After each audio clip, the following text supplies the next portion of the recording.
अमीर बाप की बेटी शिल्पी को मुकेश पसंद होता है, लेकिन दोनों के बीच हैसियत की दीवार खड़ी होती है। और फिर कहीं नौकरी कर लो ना, क्या हमेशा ये लोहे की सलाखों के पीछे भागते रहते हो? कितनी मेहनत करते हो। शिल्पी, नौकरी से कुछ नहीं होगा। तुम लोगों की हैसियत तक पहुंचना है तो अपना ही बिजनेस करना पड़ेगा, वरना तुम्हारे पापा किसी और से तुम्हारी शादी करवा देंगे। अच्छा, ऐसे किससे करवा देंगे? मैं तो तुमसे ही शादी करूंगी। बोल दिया तो बोल दिया, बस। मुकेश उस बेचारी को समझाता भी तो क्या। दुनिया के रीति रिवाजों से काफी दूर थी शिल्पी। भले ही बड़े बाप की बेटी, लेकिन सादगी इतनी कि क्या कहना। बेटा शिल्पी, कल तुमको देखने लड़के वाले आने वाले हैं, तैयार रहना। मैंने तुम्हारी माँ को समझा दिया है। घर के सारे नौकर चाकर को वो समझा देगी कि स्वागत कैसे करना है। कैसी बात कर रहे हैं पापा? मैं तो मुकेश से प्यार करती हूँ, उसी से शादी करूंगी। मैंने आपको बताया था ना। मुकेश किसका बेटा है? वो स्टील किंग सिंघानिया का, या वो जो बड़े ज्वेलरी वाले हैं मेहता, उनका? नहीं नहीं पापा, वो अपना ही काम करता है, लेकिन एस्टेब्लिश नहीं है अभी। पापा, वो आपके पास तब आएगा जब कुछ बन जाएगा। आप प्लीज थोड़ा सा वक्त दे दीजिए। पिता को शिल्पी की बात पर गुस्सा आ जाता है। वो उससे कुछ नहीं कहते और शिल्पी की माँ के पास जाते हैं। ये संस्कार देकर बड़ा किया तुमने शिल्पी को, और कैसे मैं किसी भिखारी के साथ उसकी शादी कर दूं? कौन है ये मुकेश? मैं जानती हूँ, बड़ा ही होनहार लड़का है। शिल्पी से बहुत प्यार करता है और शादी करना चाहता है। अरे ऐसे कैसे मैं किसी से भी अपनी बेटी की शादी कर दूं? कोई भी उठकर आए और कहे कि मैं शादी करना चाहता हूँ तो मैं शादी कर दूं? कान खोल कर सुन लो, कल उसे अच्छे से तैयार कर देना, क्योंकि जो लड़का मैंने देखा है शिल्पी के लिए, वो करोड़पति घर का बेटा है, समझी?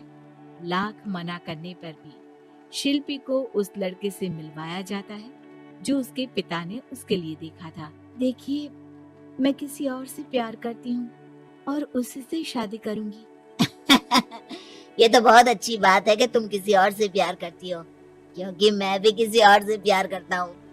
लेकिन शादी तो हम दोनों को ही करनी होगी, जानती हो ना, ये बिजनेस और ये सारा कुछ। शिल्पी को समझ में नहीं आता कि वो क्या कह रहा है, लेकिन वो समझ जाती है कि वो लड़का भी किसी और से प्यार करता है। पिताजी, वो भी कह रहा था कि वो किसी और से प्यार करता है। हाँ तो करने दो ना, हमने तो नहीं रोका। तुम अपना देखो, शादी के लिए हाँ कर कर गया है वो। लेकिन क्यों? अरे वो और मैं दोनों ही एक दूसरे से प्यार नहीं करते, फिर शादी क्यों कर ले? पापा, एक बार सिर्फ मेरे कहने पर आप मुकेश से मिल ले। पिता शिल्पी के कहने पर फॉर्मेलिटी के लिए ही सही, लेकिन मुकेश को घर बुला लेते हैं। देखो, ज्यादा वक्त नहीं दे पाऊंगा। ये बताओ कि शादी के बाद कहाँ रखोगे उसे? 2 कमरे के मकान में?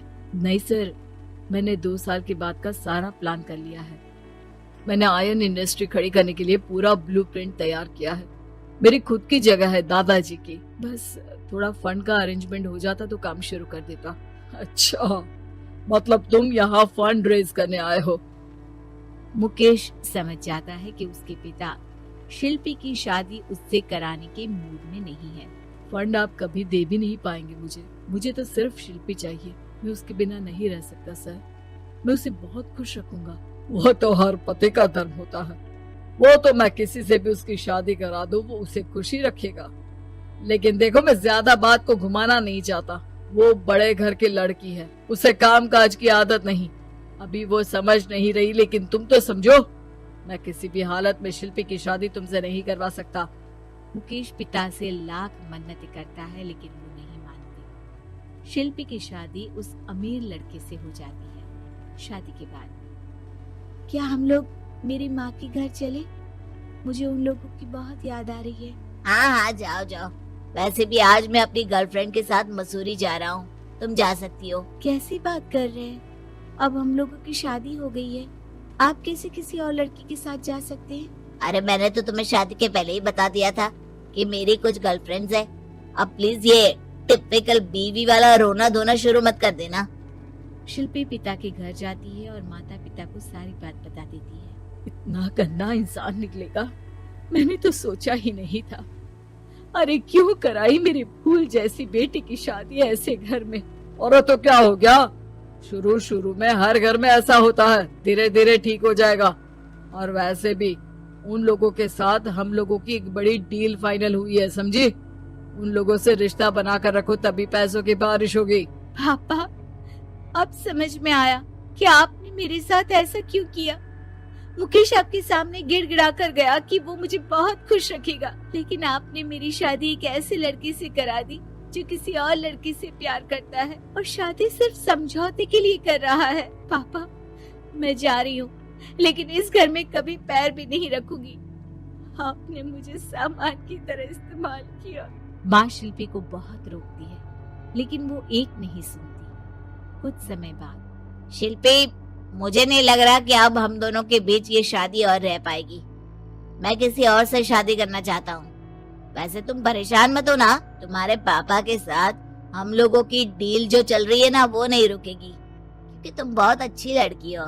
ठीक है, मैं जा रही हूँ तलाक के पेपर में साइन करके, लेकिन एक शर्त है, मैं कहाँ गई ये बात मेरे पिता तक नहीं पहुँचनी चाहिए। शिल्पी घर छोड़कर चली जाती है। वो एक नौकरी करती है और अपना जीवन खुद संभालती है। लेकिन एक दिन, शिल्पी जी, आपसे मालिक मिलना चाहते हैं। मुझसे क्यों? शिल्पी मालिक के कमरे में जाती है, जहाँ सामने मुकेश होता है। अरे आपको देखकर बहुत खुशी हुई, बहुत बड़े आदमी बन गए। थैंक्स, पर तुम्हें नौकरी करने की क्या जरूरत पड़ गई? मैंने तो सोचा भी नहीं था कि तुम मेरी शिल्पी होगी। तभी वहाँ शिल्पी के पिता आ जाते हैं। शिल्पी, तुम्हारे बारे में माँ से पता चला। घर चलो बेटा, मुझे माफ कर दो। मुकेश, मैं यहाँ अपनी कंपनी के काम के लिए आया हूँ। तुम्हारी कंपनी की डील अगर हमें नहीं मिली तो हम बर्बाद हो जाएंगे। वैसे अब तुम चाहो तो शिल्पी की शादी मैं तुमसे कराने को तैयार हूँ। बस करिए पापा, ये क्या सौदा लगा रखा है आपने? जिस कंपनी से आपकी डील हो, अपनी बेटी की शादी उसी के घर करा देते हैं। शिल्पी मुकेश से माफी मांगती है और वहाँ से जाने लगती है कि मुकेश उसे रोक लेता है। रुको शिल्पी, ये सब कुछ तुम्हारे लिए है। ये कंपनी, ये नाम सिर्फ तुमसे शादी करने के लिए ही खड़ा किया था। मैं आज भी तुमसे बहुत प्यार करता हूँ।